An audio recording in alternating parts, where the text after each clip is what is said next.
Scholasticism is a method of critical thought which dominated teaching by the academics of medieval universities in Europe from about 1100 to 1700, and a program of employing that method in articulating and defending dogma in an increasingly pluralistic context. It originated as an outgrowth of, and of departure from, Christian monastic schools at the earliest European universities. The first institutions in the West to be considered universities were established in Italy, France, Spain, and England in the late 11th and the 12th centuries for the study of arts, law, medicine, and theology, such as Schola Medica Salernitana, the University of Bologna, and the University of Paris. It is difficult to define the date at which they became true universities, although the lists of studiae generally are for higher education in Europe held by the Catholic Church and its various religious orders are a useful guide,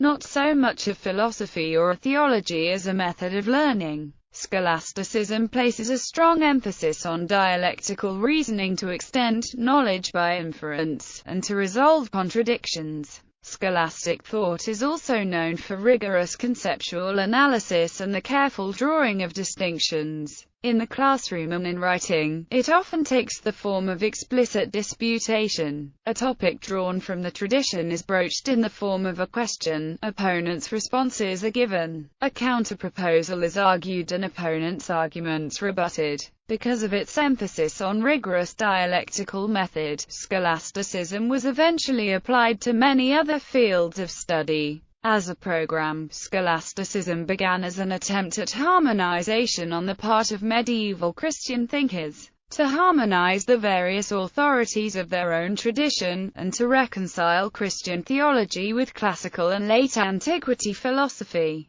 especially that of Aristotle but also of Neoplatonism. Some of the main figures of scholasticism include Anselm of Canterbury, Peter Abelard, Alexander of Hales, Albertus Magnus, Duns Scotus, William of Ockham, Bonaventure, and Thomas Aquinas. Aquinas's masterwork Summa Theologica, considered to be the pinnacle of scholastic, medieval, and Christian philosophy, began while Aquinas was regent master at the Studium Provincial of Santa Sabina in Rome, the forerunner of the Pontifical University of St. Thomas Aquinas, Angelicum. Important work in the scholastic tradition has been carried on well past Aquinas's time, for instance by Francisco Suarez and Luis de Molina, and also among Lutheran and Reformed thinkers. Etymology. The terms scholastic and scholasticism derive from the Latin word scholasticus and the latter from the Greek sigma k omicron lambda alpha sigma tau iota kappa omicron sigma, which means that which belongs to the school.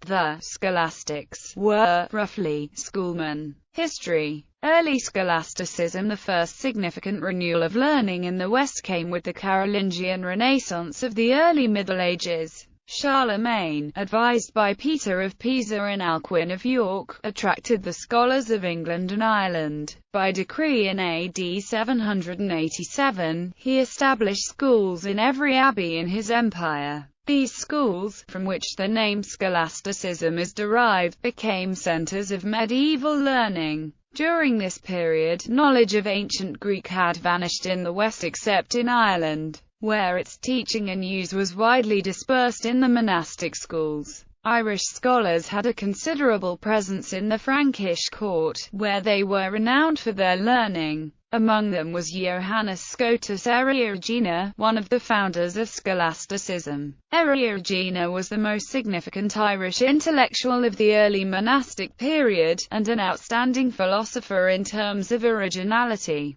He had considerable familiarity with the Greek language and translated many works into Latin, affording access to the Cappadocian Fathers and the Greek theological tradition. The other three founders of scholasticism were the 11th century scholars Peter Abelard, Archbishop Lanfranc of Canterbury, and Archbishop Anselm of Canterbury. This period saw the beginning of the rediscovery of many Greek works which had been lost to the Latin West. As early as the 10th century, scholars in Spain had begun to gather translated texts and, in the latter half of that century, began transmitting them to the rest of Europe. After the Reconquista of the 12th century, Spain opened even further for Christian scholars, who were now able to work in friendly, religious territory. As these Europeans encountered Islamic philosophy, they opened a wealth of Arab knowledge of mathematics and astronomy. At the same time, Anselm of Leon systematized the production of the gloss on scripture, followed by the rise to prominence of dialectic in the work of Abelard.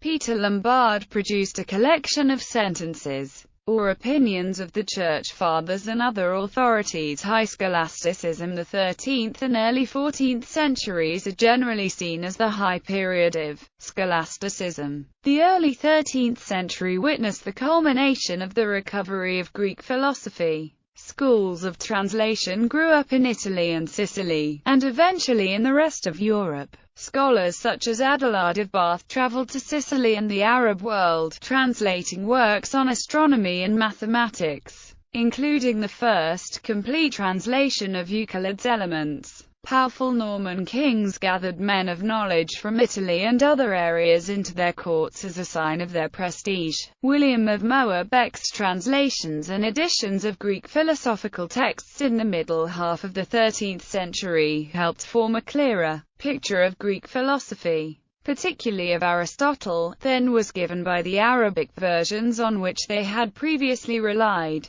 and which had distorted or obscured the relation between Platonic and Aristotelian systems of philosophy. His work formed the basis of the major commentaries that followed. Universities developed in the large cities of Europe during this period, and rival clerical orders within the Church began to battle for political and intellectual control over these centers of educational life. The two main orders founded in this period were the Franciscans and the Dominicans. The Franciscans were founded by Francis of Assisi in 1209. Their leader in the middle of the century was Bonaventure, a traditionalist who defended the theology of Augustine and the philosophy of Plato, incorporating only a little of Aristotle in with the more Neoplatonist elements. Following Anselm, Bonaventure supposed that reason can only discover truth when philosophy is illuminated by religious faith. Other important Franciscan scholastics were Duns Scotus, Peter Oriol and William of Ockham. By contrast, the Dominican Order, a teaching order founded by Saint Dominic in 1215, to propagate and defend Christian doctrine, placed more emphasis on the use of reason, and made extensive use of the new Aristotelian sources derived from the East and Moorish Spain.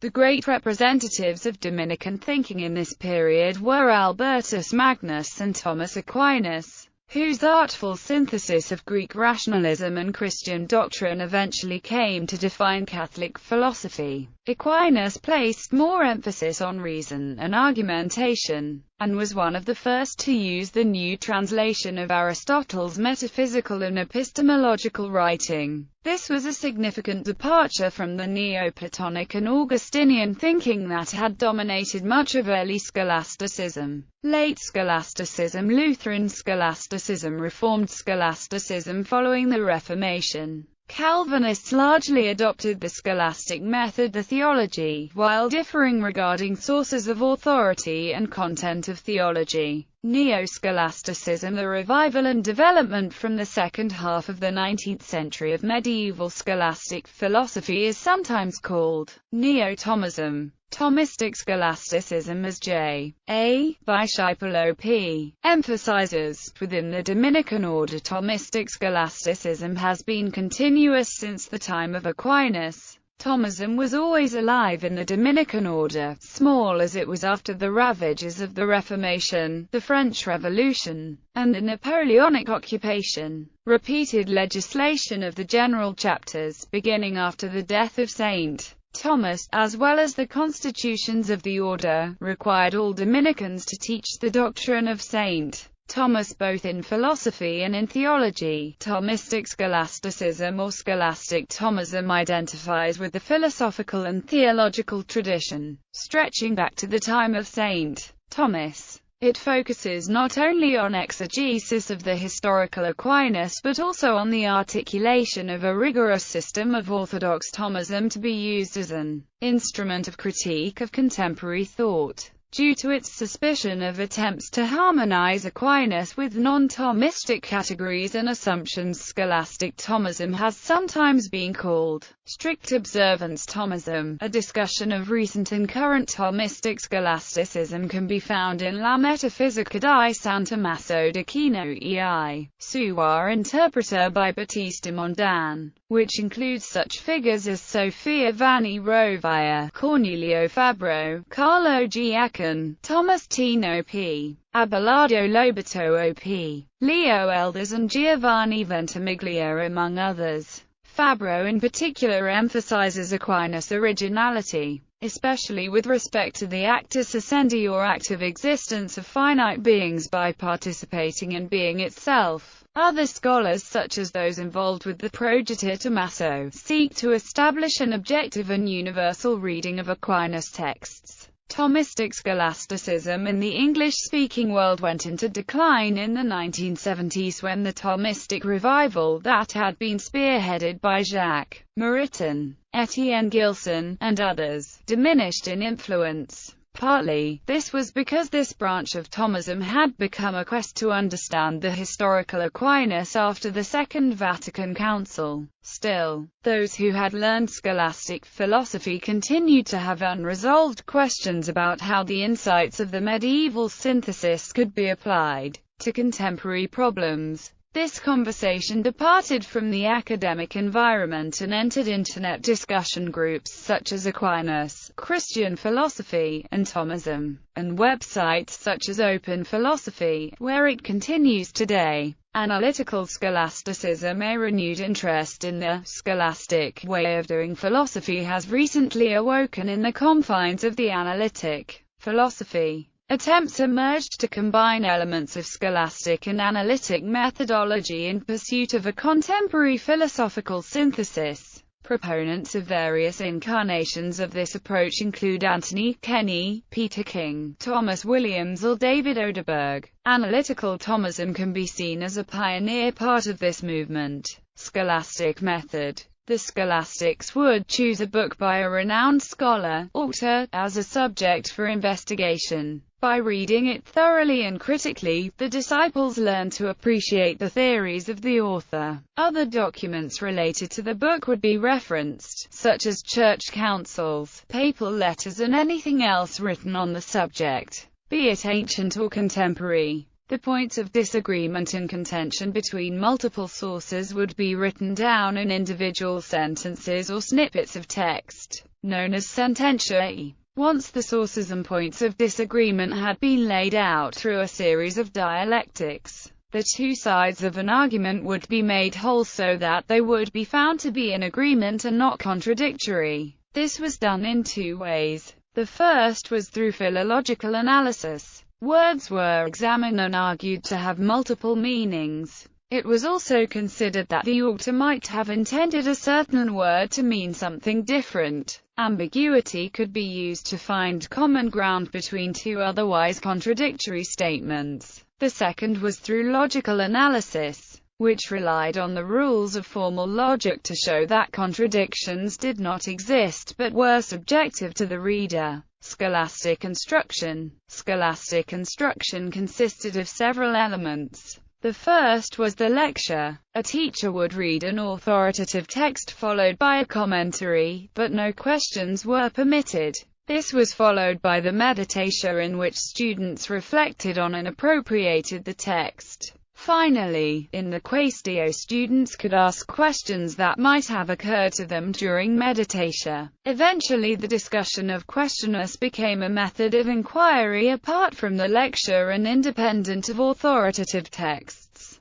Disputationes were arranged to resolve controversial questiones. Questions to be disputed were ordinarily announced beforehand, but students could propose a question to the teacher unannounced. Disputationes de quod libet.